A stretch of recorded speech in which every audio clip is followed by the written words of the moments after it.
सर्वशक्तिमान पिता धन्यवाद करते हैं आज के सुंदर बाइबल अध्ययन के लिए। खुदावन हरि को बड़ी बरकत दे, आशीष करें पिता, यीशु नाम से मांगते हैं, आमीन। हम पढ़ेंगे पहला राजा 3 अध्याय, बुद्धि प्राप्ति के लिए सुलेमान की प्रार्थना।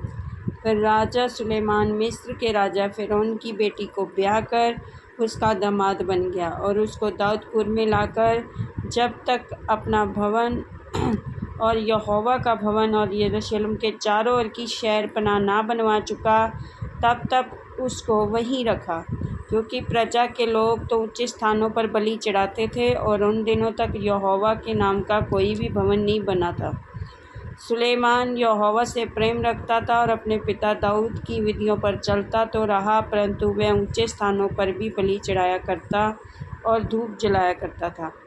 और राजा गिबोन को बलि चढ़ाने गया, और क्योंकि मुख्य ऊंचा स्थान वही था, वे वहाँ की वेदी पर सुलेमान ने 1000 होम बलि चढ़ाए।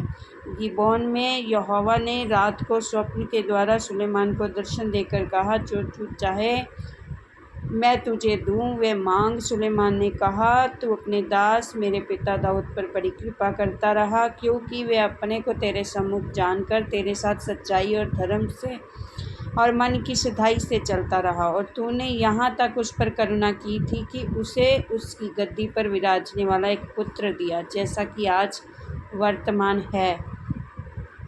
और अब हे मेरे परमेश्वर यहोवा, तूने अपने दास को मेरे पिता दाऊद के स्थान पर राजा किया है, परंतु मैं छोटा लड़का सा हूँ जो भीतर बाहर आना जाना नहीं जानता।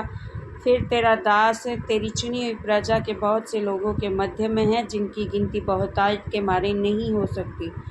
और तू अपने दास को अपनी प्रजा का न्याय करने के लिए समझने की शक्ति दे, कि मैं भले और बुरे को परख सकूं, क्योंकि कौन ऐसा है कि तेरी इतनी बड़ी प्रजा का न्याय कर सके।